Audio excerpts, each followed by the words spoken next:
રાજ્યના સ્માર્ટ સિટીઓમાં ગુનાહિત પ્રવૃત્તિઓ ધીમે ને ધીમે વધી રહી છે. એ પછી રાજકોટ હોય, અમદાવાદ હોય કે સુરત હોય. તાજેતરમાં જ આપણે ગૃહમંત્રીનું સુરત, જે સુરક્ષિત સુરત કહેવાતું હતું, તેની ઘટનાઓ એ બધી આવી કે આપણે સવાલ કરવો પડે કે આ ગૃહમંત્રીના સુરતમાં થઈ શું રહ્યું છે. ખુલ્લેઆમ દાદાગીરી, ગુનાહિત પ્રવૃત્તિઓ થઈ રહી છે. એમાં પણ જે ચિરાગ ગોટી છે, વ્યાજખોર, તેનો કેસ સામે આવ્યો ત્યારે સવાલ ગૃહમંત્રી, ભારતીય જનતા પાર્ટી અને આવા વ્યાજ વટાવના ધંધા કરતા લોકો પર થઈ રહ્યો છે. અમાનવીય વર્તન ચિરાગ ગોટી દ્વારા જે જિગ્નેશ વ્યાસ પર કરવામાં આવ્યું, તેને લઈને સમગ્ર ગુજરાતમાં ચર્ચા થઈ. પોલીસે તેના રિમાન્ડ લીધા અને ત્યારબાદ છે હવે કાર્યવાહી આગળ થઈ રહી છે. પરંતુ ભારતીય જનતા પાર્ટીના જ બે નેતાઓ હવે ક્યાંક આમને સામને આવ્યા છે. નમસ્કાર, ગુજરાત VS9 TV ન્યૂઝમાં આપની સાથે હું ભગવતી વિશાવડિયા.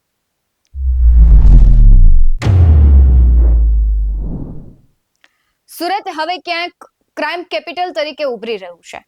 અમદાવાદ અને રાજકોટમાં પણ થઈ રહી છે, વડોદરામાં પણ એવી ઘટનાઓ થઈ રહી છે. પરંતુ સુરતમાં દિવસે ને દિવસે છે ગુનાહિત પ્રવૃત્તિઓ વધી રહી છે. તાજેતરમાં જ આપણે ચિરાગ ગોટીનો આખો મામલો જોયો. તેના સોશિયલ મીડિયામાં જે વિડીયો વાયરલ થઈ રહ્યા છે, ફોટા વાયરલ થઈ રહ્યા છે, પાર્ટીના પક્ષના જે દિગ્ગજ નેતાઓ હોય છે તેની સાથેના ફોટા છે, સાથે જે તેણે અમાનવીય જે વર્તન કર્યું છે તેના પછી ઘણા બધા કેસો પણ સામે આવ્યા કે જે લોકો નિર્દોષ છે તેના ભોગ બન્યા છે તે હવે ખુલીને સામે આવી રહ્યા છે. પોલીસમાં ફરિયાદ નોંધાવી રહ્યા છે. પરંતુ હવે આ બધા પછી છે ક્યાંક ધારાસભ્ય જે વિનુ મોરડિયા છે તેમણે સુરતમાં આપેલું નિવેદન છે, સાથે જ નંદાલાલભાઈ પાંડવે એક પોસ્ટ કરી છે, તે ચર્ચાનો વિષય બની છે. હવે તેમણે પોસ્ટ શું કરી છે તેના વિશે વાત કરીએ તો સૌથી પહેલા તેમણે ફેસબુકમાં પોસ્ટ કરતા લખ્યું છે, મારો સમાજ મારી તાકાત. તેમણે સમાજ વિશે ટ્વીટ કર્યું છે, ફેસબુકમાં પોસ્ટ કરી છે. તેમાં લખ્યું છે કે મારો સમાજ મારી તાકાત. આ ચિરાગ ગોટી જેમને માર મારી રહ્યો હતો તે જિગ્નેશ મગનભાઈ વ્યાસ, મહુવા તાલુકાના જાદરા ગામનો વાટલિયા પ્રજાપતિનો દીકરો છે. ચિરાગ ગોટી કોઈ સુપ્રીમો નથી. એ ગુજરાતના કતારગામમાં જ આ બધા કૃત્યો આચરતો હતો.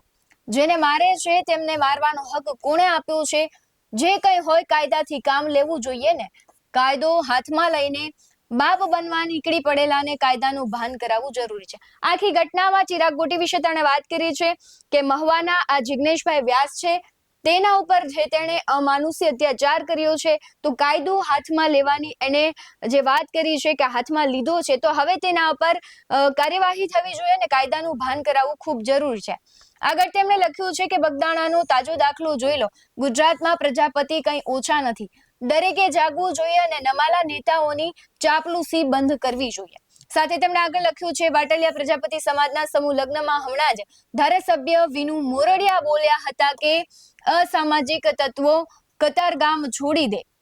8 વર્ષથી કોઈ ગેંગ રહેવા દીધી નથી. તો સાહેબ, આ તમારા જ ગામનો ટપોરી આટલી હદે લોકોને માર મારી રહ્યો છે, એનું શું? હવે તાજેતરમાં જ હમણાં એક સમૂહ લગ્ન હતા, ત્યાં ધારાસભ્ય વિનુ મોરડિયાએ આવી વાત કરી હતી કે ભાઈ અસામાજિક તત્વો છે તે કતારગામ છોડી દે. પરંતુ હવે સામે સવાલ એ થઈ રહ્યો છે કે સાહેબ, તમારા જ ગામનો આ ટપોરી છે, આટલી હદે માર મારી રહ્યો છે, હવે તેનું શું?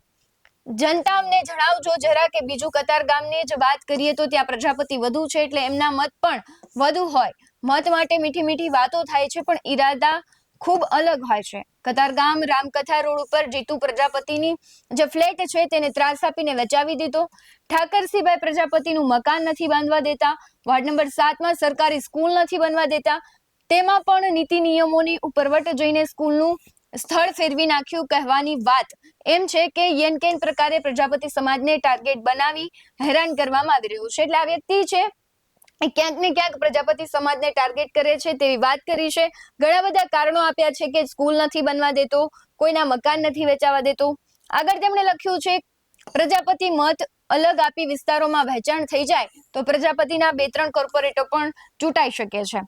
આ બધી રાજકીય રમત હોય તેવું સ્પષ્ટ દેખાઈ રહ્યું છે. એટલે બટેંગે તો કટેંગેનું સુરત આમાં પણ લાગુ પડે છે. અન્યાય કરવો એ ગુનો છે, પરંતુ અન્યાય સહન કરવો એ પણ મહાપાપ છે. આવા તત્વોને ડામમાં એકતા જ જરૂરી છે. તેમજ પ્રજાપતિ સમાજના કોઈ પણ વ્યક્તિ સાથે દુર્વ્યવહાર થશે તો બિલકુલ ચાખી લેવામાં નહીં આવે. હવે જે આખી ઘટના છે તેમાં ભાઈ નંદાલાલ પાંડવ છે, તેમણે ટ્વીટ કર્યું છે, લખ્યું છે કે પ્રજાપતિ સમાજ સાથે જો આવો વ્યવહાર કરવામાં આવશે તો એ ચાખી લેવાશે નહીં. તાજેતરમાં જ આપણે જોયું બગદાણામાં કે કોળી સમાજ છે એક થયો, સરકારને પણ ઝૂકવું પડ્યું. એટલે કોઈ પણ સમાજ હોય કે વ્યક્તિ હોય એની તાકાત હોય છે સરકારને ઝુકાવવાની, સરકારના જે નિયમો છે, નીતિઓ છે તેમાં બદલી નાખવાની. કોળી સમાજનો ખૂબ મોટો વર્ગ છે તેમે એક થયા અને એસઆઈટીની રચના કરવી પડી અને નવનીત બાલદિયાને ન્યાય મળ્યો. તેવી જ રીતના હવે સુરતનો આ કેસ છે, એમાં ક્યાંક હવે પ્રજાપતિ સમાજ એવું કહી રહ્યો છે કે જો સમાજ એક થશે તો ક્યાંક ને ક્યાંક પાર્ટીઓને મૂંઘવું પડશે. હવે તમારું શું માનવું છે? આ વ્યક્તિને ન્યાય મળવા માટે પ્રજાપતિ સમાજ શું કરશે? સાથે જ સરકારમાં બેસેલા જવાબદારો છે તે આવા અસામાજિક તત્વોને ડામવા માટે શું કરશે તે કમેન્ટ બોક્સમાં જરૂરથી જણાવજો. બાકી આવા જ વધુ અહેવાલો સાથે ફરી મળતા રહીશું. તમે અમારી યુટ્યુબ ચેનલને સબસ્ક્રાઇબ કરવાનું, અમને ફેસબુક અને ઇન્સ્ટાગ્રામ પર ફોલો કરવાનું ભૂલશો નહીં. બાકી અવનવી અપડેટ્સ મેળવવા માટે આપ જોતા રહો BS19 ન્યૂઝ. નમસ્કાર.